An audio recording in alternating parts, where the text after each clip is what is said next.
My parents recently asked me to legally change my name because, according to them, my career accomplishments are casting too large a shadow over my younger sister. When they first said it, I thought they were joking. But they weren't. The entire conversation left me reeling, and even now I'm still trying to wrap my head around the sheer audacity of the request. Hi everyone. The story I'm about to share feels almost surreal, but I know many of you will understand why I was stunned. Before diving in, let me just say, if you enjoy this type of story time, please hit that subscribe button.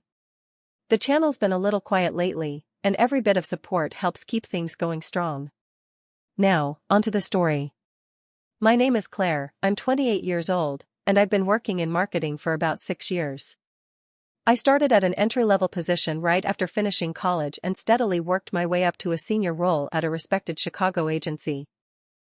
Over the years, I've developed a reputation as someone who can deliver creative and effective campaigns.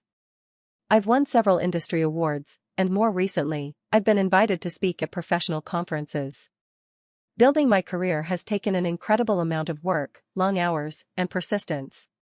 My younger sister, Sophie, is 26. She graduated from the same university with the same marketing degree just 2 years after I did. Unfortunately, her career hasn't taken off in the same way. She's had difficulty landing steady positions, often moving between temporary roles, short-term contracts, and freelance gigs. I've always tried to help her, reviewing her portfolio, introducing her to contacts in my professional circle, and even recommending her for openings at my company whenever it seemed appropriate.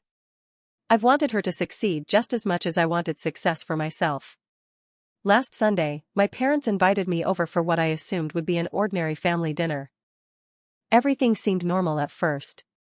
We ate together, chatted, and Sophie left early, saying she had to handle some kind of friend emergency. Once she was gone, my parents asked me to stay back for what they described as an important family discussion. I had no idea what was coming. My father began by saying how worried they were about Sophie and how discouraged she'd been feeling about her stalled career. My mother chimed in right away, acknowledging that while they were proud of my success, they worried it was hurting Sophie's self-esteem. At first, I thought they were going to suggest something like asking me to mentor Sophie more closely or maybe pull a few more strings to help her get a job. I was already rehearsing how I would gently explain that I'd done everything I reasonably could. But then came the shocker. My mom looked me directly in the eye and said, "We think it would be best if you changed your name professionally." At first, I laughed, thinking she was joking. But her expression remained serious. My dad leaned in and explained, "Your sister is trying to make a name for herself in the same industry, but because you're already established with the same last name, employers keep finding you instead. They have expectations she can't meet, and it's holding her back. It's not fair to her." Then my mom added, "It wouldn't be such a big sacrifice for you. Just a small change on your part could make such a huge difference for Sophie's future." I was stunned into silence. They were asking me to erase the very name I had worked under for years, the name tied to my professional reputation, awards, and achievements, because Sophie was struggling. I couldn't believe it. When I finally found my voice, I told them plainly that their request was unreasonable. I suggested that if Sophie was worried about confusion, she could use her middle name or adopt a professional pseudonym. That seemed like a far more practical solution than asking me to undo everything I had worked for. But they dismissed the idea immediately. "Why should Sophie have to change who she is just because you happened to get there first?" my mom countered. The discussion spiraled quickly. They accused me of being selfish, of not caring about Sophie's future, of always putting my own interests before the family. I tried to explain how disruptive, even damaging, it would be to change my legal name after building an entire career around it, but they refused to hear it. My father finally delivered the cutting line, "This is exactly the problem. You always put yourself first." I left their house feeling blindsided, hurt, and deeply unsettled. Up until then, I had always believed my relationship with my parents was good. I had bent over backward trying to support Sophie in her career, but this demand felt so far beyond the bounds of reason that it shook me to my core. I hadn't yet spoken to Sophie about the conversation, so I didn't know whether this scheme originated with her or if my parents had concocted it themselves. I wasn't sure how to approach her without escalating the situation. Meanwhile, my phone filled with texts from my parents asking if I'd given more thought to their suggestion. I ignored them, still trying to process. Was I losing my mind, or was this request as insane as it sounded? How could I possibly protect my professional identity while also keeping the peace with my family? Update. About 3 weeks passed after that dinner, and I felt compelled to share an update. First of all, I want to thank everyone who commented on my original post. The validation I received reassured me that I wasn't overreacting.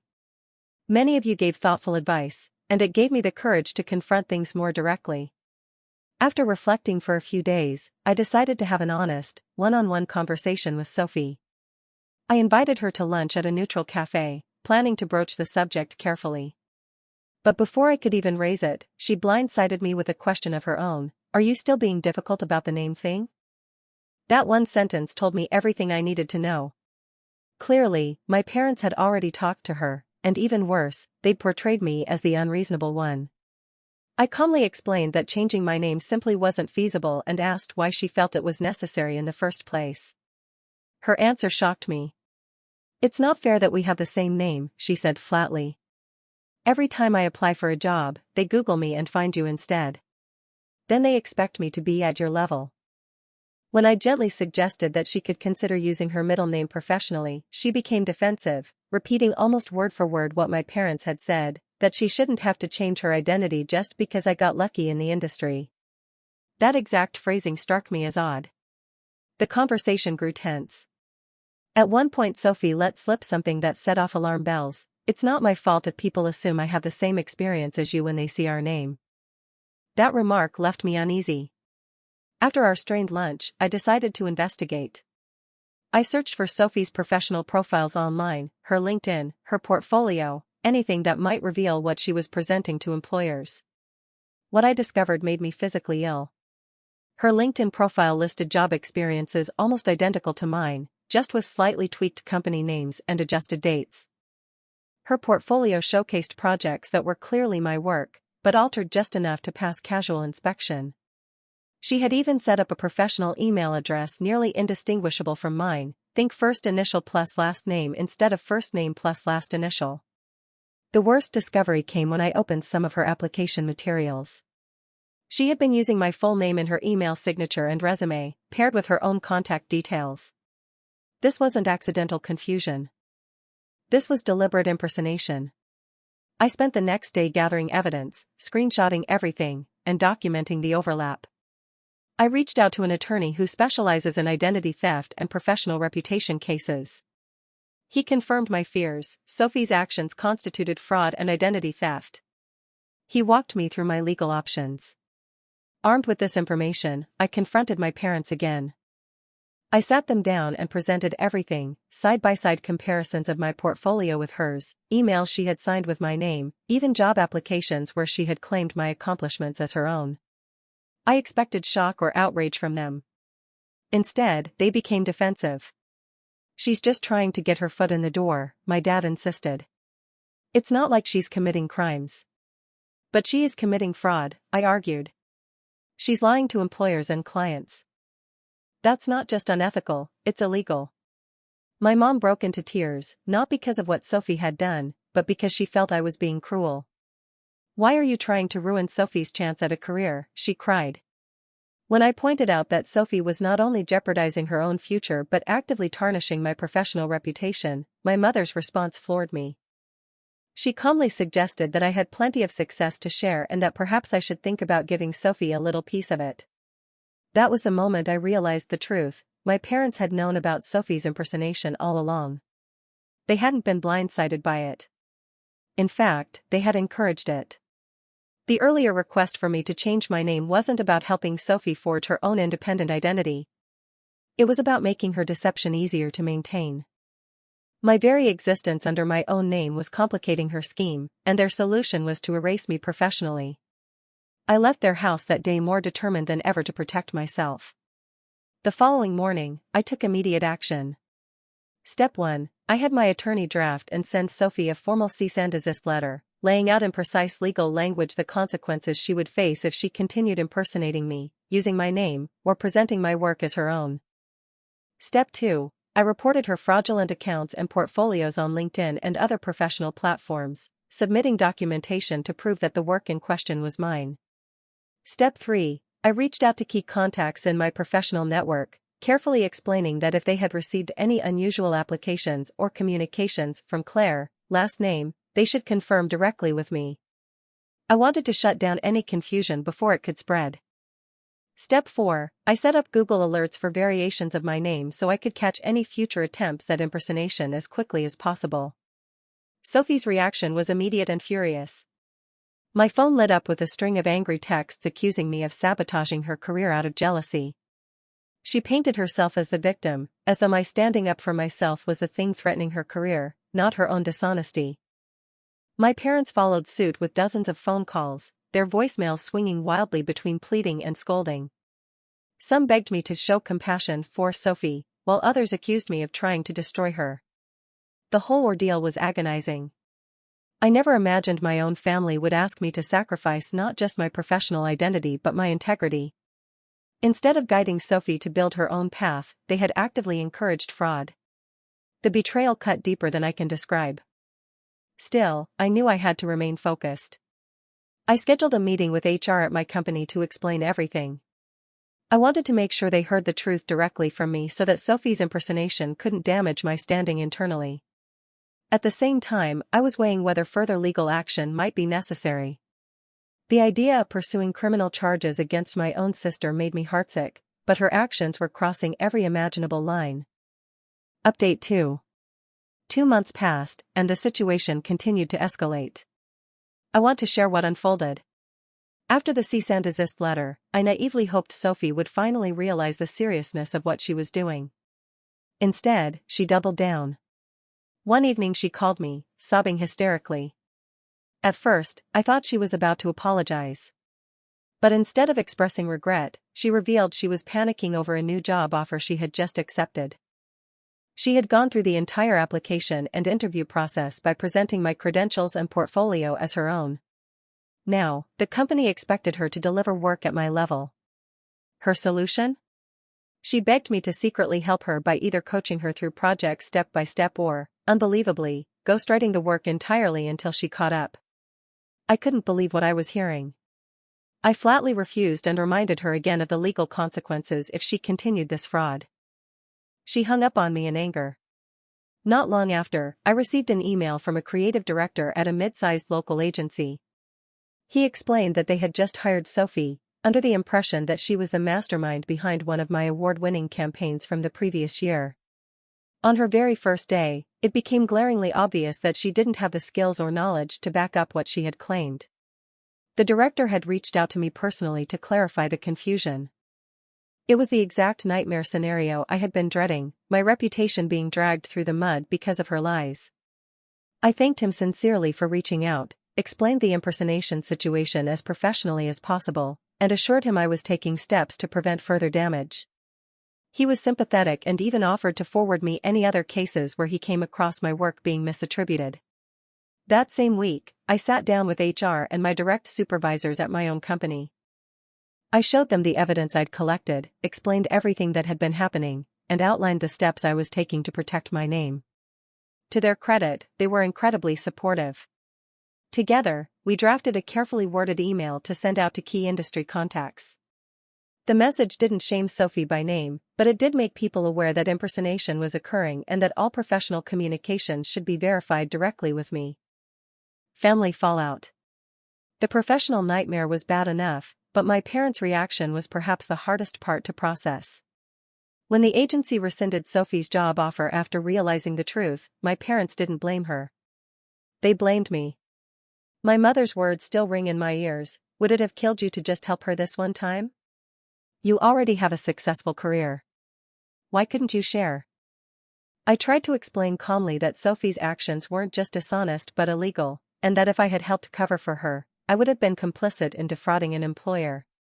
But they simply refused to grasp the severity of it. My father was even more cutting. You've always been selfish, he said. You got all the talent and opportunities, and now you won't even share your success with your sister. That one sentence revealed the ugly truth about how they viewed me.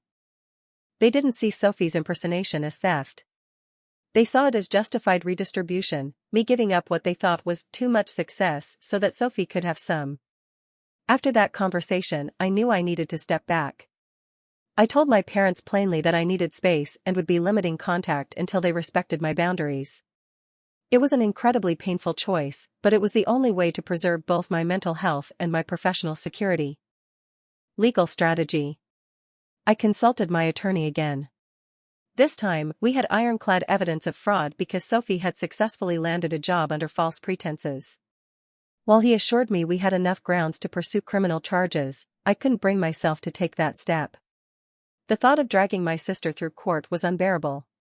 Instead, my attorney suggested sending a second, more formal legal warning. This document laid out specific instances of fraud, complete with dates, applications, and evidence, and highlighted the serious consequences she could face if she didn't stop immediately.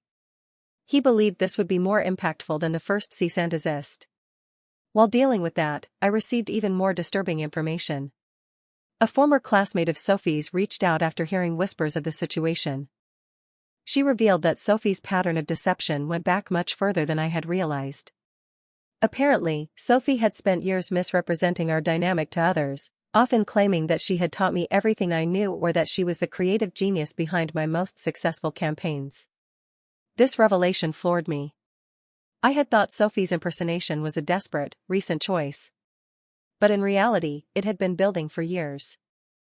She wasn't just piggybacking on my reputation to get her foot in the door, she had been actively rewriting the story of our professional lives, positioning herself as the overlooked genius sister while painting me as the one who just got lucky breaks. That changed everything for me. It meant this wasn't a momentary lapse in judgment. It was a long-standing, deliberate pattern. Rebuilding my reputation. With that in mind, I knew I had to become even more proactive in safeguarding my career. I launched a professional website documenting my career progression, portfolio, and speaking engagements in detail, making it crystal clear what I had accomplished. I increased my visibility across professional platforms, ensuring that anyone searching my name would immediately find my legitimate work first. I asked trusted colleagues to write detailed recommendations on LinkedIn and other platforms, specifically highlighting projects I had led. I even consulted with a reputation management specialist to strengthen my digital footprint and ensure my identity was secure moving forward. The past 2 months have been draining in ways I never thought possible. Between distancing myself from my immediate family and pouring extra energy into defending my professional identity, I've been exhausted. Yet through it all, I've also learned a lot about resilience, and about who truly stands by you when things get difficult. This entire ordeal forced me to take a hard look at my family and recognize unhealthy dynamics I had long accepted as normal. For years, I had brushed off little signs of favoritism or unfair comparisons, but now those patterns stood out in sharp relief. It was painful, but also clarifying. On the professional side, I was incredibly fortunate. My company rallied around me. My boss, who knew how damaging reputation issues could be in a field like marketing, went out of his way to reassure me of his support. He even gave me the opportunity to lead a high-profile project, one that would highlight my own identity and skill set unmistakably. That project not only helped solidify my career standing but also reminded me that I wasn't alone. I had colleagues and friends who truly believed in me and respected the work I had built. Even as I focused on moving forward, part of me still held out hope that Sophie would come to terms with the seriousness of her actions. I wanted her to acknowledge the harm she had caused and take responsibility. But I made a conscious choice not to put my life, career, or mental health on hold waiting for her to do the right thing. My boundaries had to come first. Final update. 6 months passed before I felt ready to share how everything eventually unfolded. By that point, enough distance and perspective had allowed me to see the situation with clearer eyes. After my attorney issued the formal legal warning, Sophie did appear to stop the most blatant impersonation. She no longer signed my name on resumes or directly claimed my campaigns. But the pressure didn't end. She and my parents kept circling back with new suggestions. Maybe Sophie and I could work on joint projects so she could learn, or I could introduce her as my partner in the industry to give her credibility. Every idea they proposed blurred professional lines and ethical boundaries. I said no to all of them. About 3 months ago, I got a call from Daniel, an old colleague now working at a prestigious New York agency. He told me they had received an application from Sophie that raised some concerns. She wasn't outright pretending to be me this time, but she had listed me as a reference and heavily implied that she and I had collaborated closely on high-level projects. When Daniel reached out to confirm, I had to explain the truth, that Sophie and I had never worked together professionally. It was yet another attempt by her to tether her reputation to mine. That was when I realized I had to address things directly with Sophie, without our parents' interference. I asked her to meet me at a coffee shop, and surprisingly, she agreed. What followed was one of the most difficult yet revealing conversations I've ever had. I asked her plainly why she felt the need to lean on my reputation instead of carving out her own path. Her answer was heartbreaking. She told me she had lived her whole life being compared to me. Mom and Dad had held up my accomplishments as the standard and measured everything she did against it. Choosing marketing as her major hadn't been her independent dream, it was framed as "Claire's doing so well in this field, so you should too." She said she had never felt like her own person. For the first time, I truly saw her perspective. While I could not condone her choices, I could understand how much pressure she had been under. Our parents had fostered a toxic dynamic where she believed her only chance at love or approval was to be me, or at least appear equal to me. I told her gently that I was sorry our parents had put that burden on her, but reminded her that impersonating me was not the solution. It endangered us both. To my shock, she broke down crying and admitted she had known it was wrong. She confessed that our parents had encouraged her since college, telling her that since we shared a last name, people would assume she had my talent and work ethic. At first it was just vague impressions, but over time it escalated into outright impersonation. My father had even justified it by saying, "It's just strategic marketing." We talked for hours. While the issues weren't resolved, we reached a new level of understanding. Sophie promised to stop misrepresenting herself and start focusing on her own portfolio. I offered to help her identify her unique strengths so she could position herself without needing comparisons to me. The next step was confronting my parents. Armed with what Sophie had admitted, I met with them alone. I explained how their comparisons and constant pressure had harmed both of us. My father brushed it off, insisting they only wanted what was best for their daughters and that Sophie simply needed extra help. I countered that pushing her to commit fraud wasn't helping, it was setting her up for failure and possible legal disaster. My mother tried appealing to emotion. "Family should always come first, Claire. Your career will always be there, but family is irreplaceable." I agreed with the value of family but responded firmly, "That's why I'm not pressing charges against Sophie for identity theft and fraud.